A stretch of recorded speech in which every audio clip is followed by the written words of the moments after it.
a couple weeks ago, feeling some pressure. The Toronto Blue Jays losing series to the Yankees. Now Bo Bichette out with an injury. What are they going to do? Toronto has now responded, and life is feeling pretty good once again for the Blue Jays with a lot of excitement coming up later today.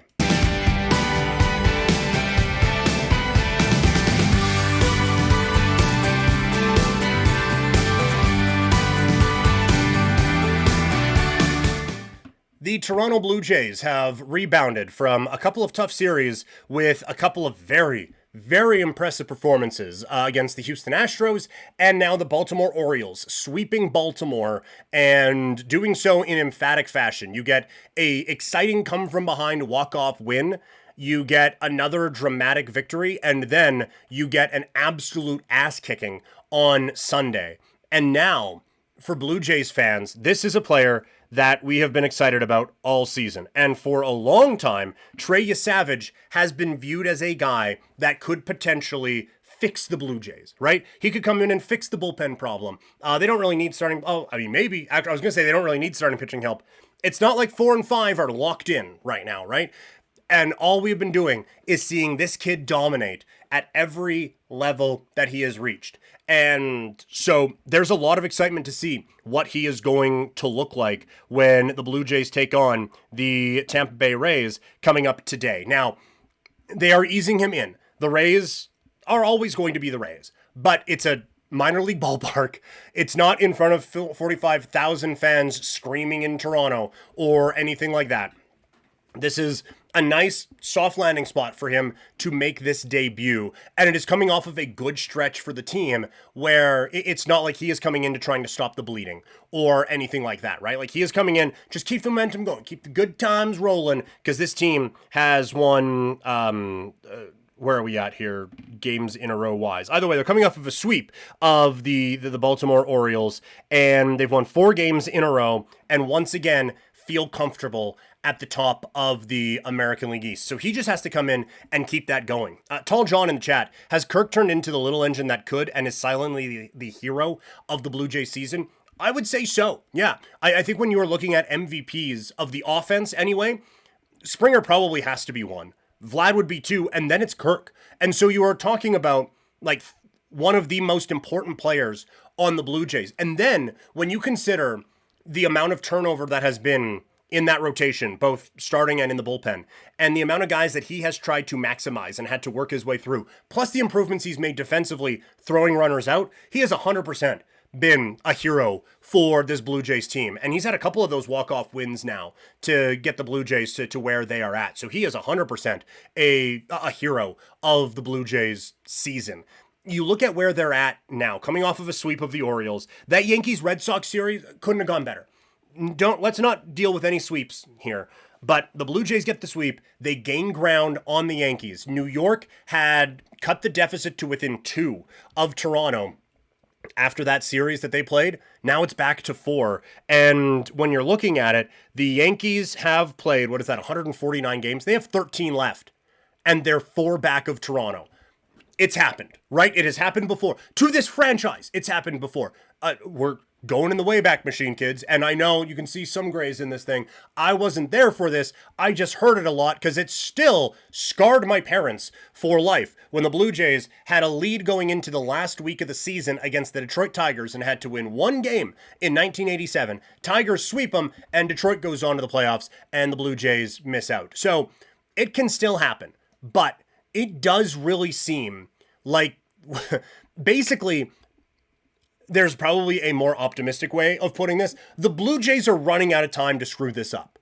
We are getting to a point where even if this goes catastrophic in the last 2 weeks of the season, they're still going to make it. We have to be just days away from this Blue Jays team clinching a playoff spot. Right now, the Red Sox only have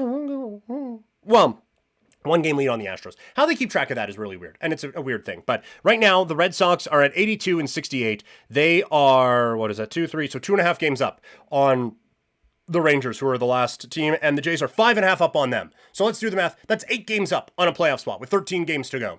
So we could see something this week where Toronto clinches a playoff spot. So that's but the division still at play. But still, with 4 games to go, again, the Blue Jays are at 87 and 62. So that is, again, 13 games remaining. If they go 7 and 6, the Yankees have to go 12 and 1 to catch Toronto, if my math is right. I think it is. But the Yankees would have to, and they have to pass the Jays, because the Jays have the season series, I think. So the Jays are in a spot where if they just play fine for the next couple of weeks, they are going to win the division, and they are probably going to get that first round bye into the next round. They have a 4.5 game lead on Seattle, who is the first division leader into the wild card round. So it's just all these different things where it has kind of felt like, I don't want to get too far. I know we've talked about who's going to start division rounds and stuff like that, but there has always been this thing in the back of my head that, like, this could fall apart. It still could go very badly. Even if it does now, they're making the playoffs. Real good chance they're still winning the division. It has been a miraculous season for the Blue Jays. And now it does feel like it's going to get punctuated with a division championship and a spot in the American League Division Series. It's just now, what role does Yassavage play in all of this? I heard they're petitioning to try to get him eligible for the playoff roster. So we will see what comes of that. That would be quite the thing. But very interested to see what this kid looks like tonight for the Blue Jays as they take on the Tampa Bay Rays. But feeling good after an excellent weekend, really put the nerves at ease around the Blue Jays. Tall John, once again, in the chat. 45 plus comeback wins. The upside is the Blue Jays are never out until the third out. That is very fair. I have loved how this team has battled and competed all season long.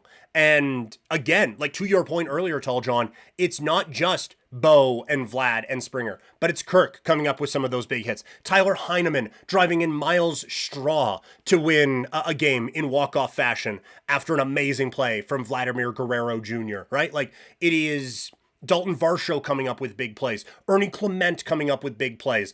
Big, not enough recently, but big games out of the bullpen from guys who you wouldn't expect, right? And getting the absolute, pardon the pun, max out of Scherzer this season. It hasn't just been one thing all year. It has been a series of them that has been able to get them to where they're at. And again, I do have concerns about that comeback against the Orioles the other day, where it's a series of singles that get through and then a sac fly wins it. I worry about being able to do that against the not Baltimores in the playoffs, but you can only play who you play. And they have played good teams really well. I know they lost a series to the Yankees, but before that, they have dominated New York. They had a very good series against the Houston Astros. Against the Cubs, they looked well. Against the Tigers, it's been kind of hit or miss, but they've looked pretty well. They've had good series against the Mariners. Like, they have had good moments against very good teams all season long.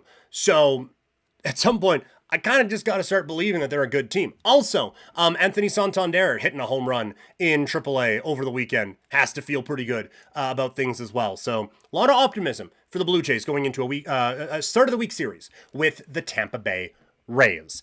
If you want to keep the Blue Jays chat going, you can do so if you're watching after in the comments or in the chat there. Also, if you want to help out, Couch Potato Diary. I know times are tough, but we do have a tip jar. It is linked in every video and every podcast, plus on Twitch and Kick in panel form. So you can go there and support Couch Potato Diary and the treat habits of my cats as well. But again, it is not required, certainly not expected, but would greatly, greatly be appreciated.